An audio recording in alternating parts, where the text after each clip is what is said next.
기도하고 시작하겠습니다. 하나님 아버지,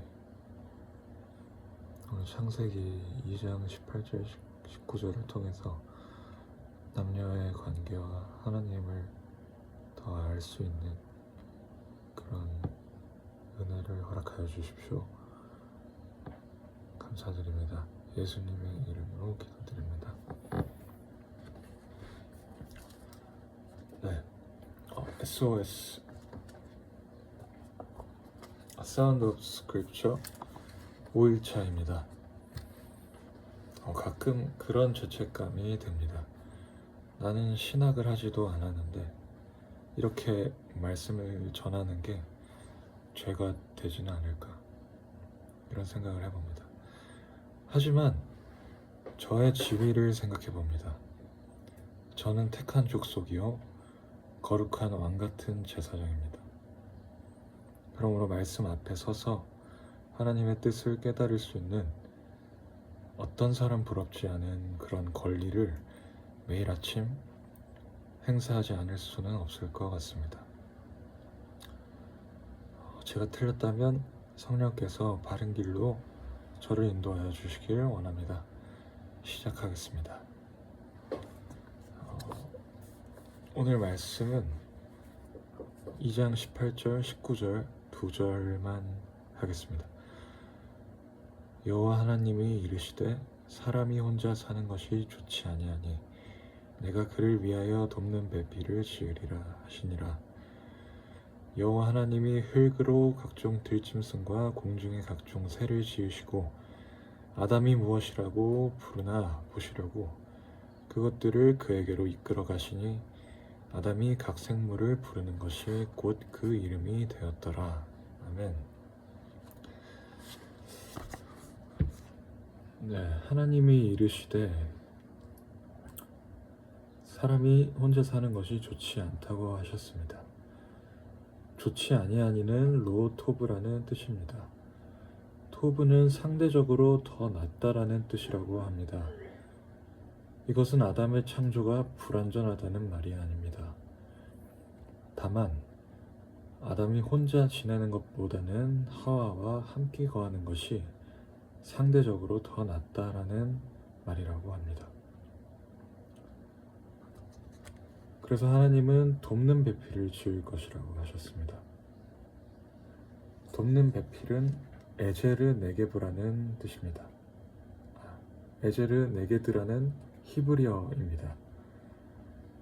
에제르는 돕는 자, 필수적인 것을 뜻합니다. 이 에제르는 에센셜의 어원이라고 합니다.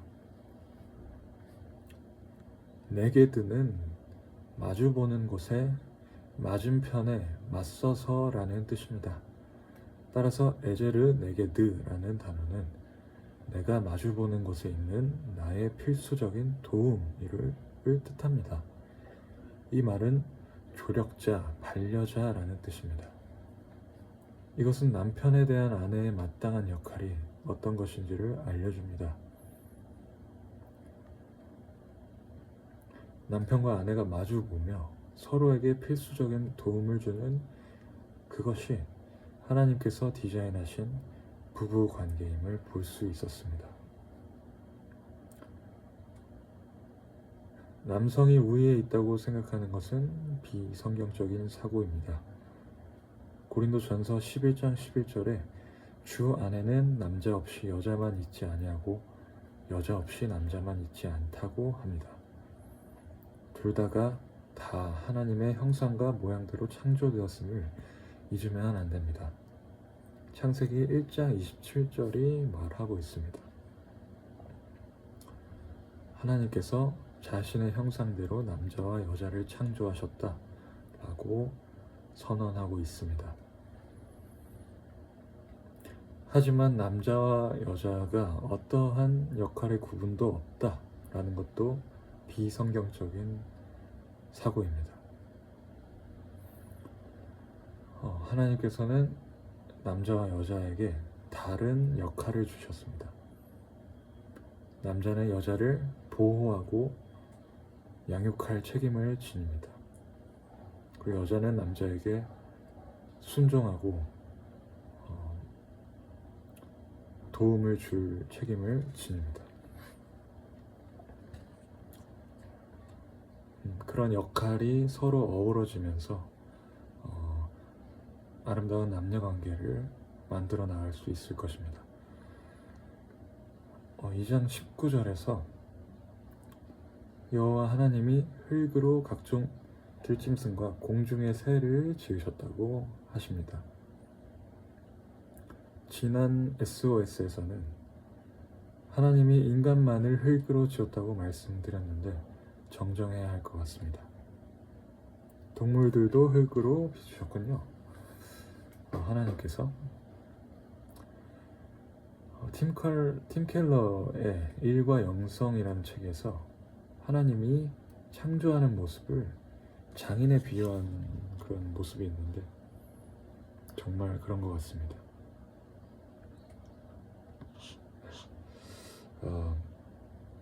그것보다 중요한 것은 하나님께서 아담의 반응을 궁금해 하신 점입니다.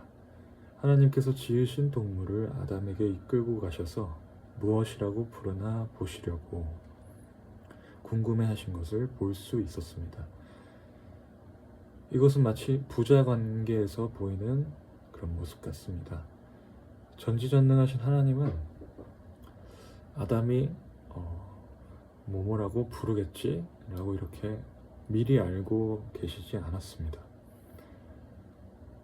오히려 그 전지전능하심을 조금 제한하신 그런 모습도 보입니다. 이것이 바로 인격적인 관계인 것 같습니다. 상대방이 어떻게 나올지 전혀 알 수 없는 상태, 그리고 그것을 속단하거나 예측하지 않는 그런 상대의 정말 자연스러운 반응을 기다리는 이런 모습에서 하나님의 세심함과 인격적인 면을 볼 수 있었습니다. 하나님께서는 자신이 지으신 피조물들의 이름을 아담에게 맡기십니다. 이름을 준다라는 것은 히브리어로 이크라 쉐모트라고 합니다. 이것은 이름을 공포하다라는 뜻입니다. 고대 히브리 사회에서는 누군가에게 이름을 부여하는 행위가 그에 대한 종주권, 즉 종과 주인의 관계를, 다시 말해 그 종에 대한 주인의 그런 주인된 권리를 나타내는 의미로 그 종에게 이름을 줬다고 합니다. 이런 모습에서 하나님께서는 인간에게 모든 피조물에 대한 그런 소유권, 그런 보호해야 할 책임과 그것들을 사용하고 창조해 나갈 그런 권리를 주셨다고 할 수 있습니다.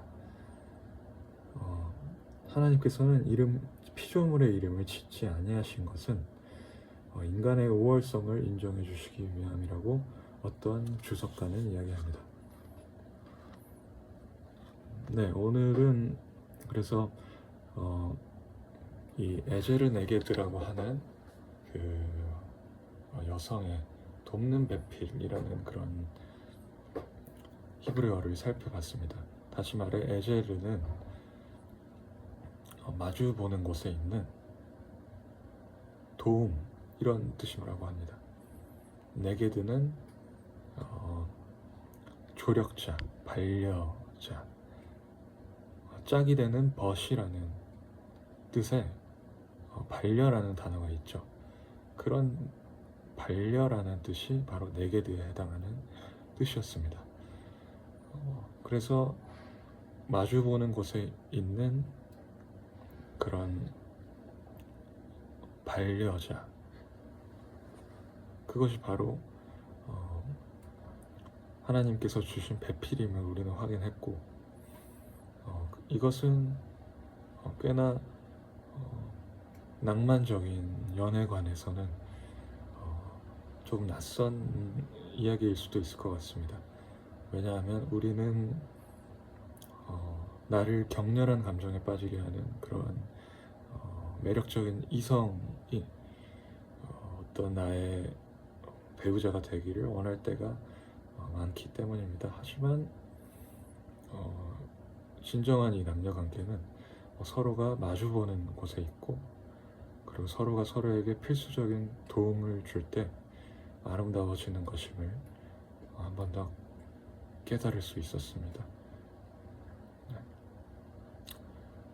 그래서 이런 오늘 말씀에 담긴 뜻을 기억하며 하나님께서 또 우리의 어떤 반응을 전혀 예측하거나 속단하지 않으시고 어떻게 반응하나 지켜보시는 그런 하나님이심을 기억하며 우리 오늘 하루를 살아갈 수 있으면 좋겠습니다. 네, 기도하겠습니다. 하나님, 나의 마음과 생각을 꿰뚫으시는 하나님, 아버지, 정말 아버지 앞에 선한 것 하나 없지만 그래도 아버지 앞에 당당하게 나아가는 우리 주 예수 그리스도께서 나를 위하여 죽으셨기 때문입니다. 하나님, 주눅들거나 포기하지 않겠습니다. 아버지, 또한 오늘 돕는 배필에 대한 내용을 확인할 수 있었습니다. 저에게도, 그리고 이 땅의 모든 남성 성도들에게 각각 지으신 에제르 네게들을 주께서 허락하여 주시옵소서. 감사드립니다. 예수님 이름으로 기도합니다. 아멘.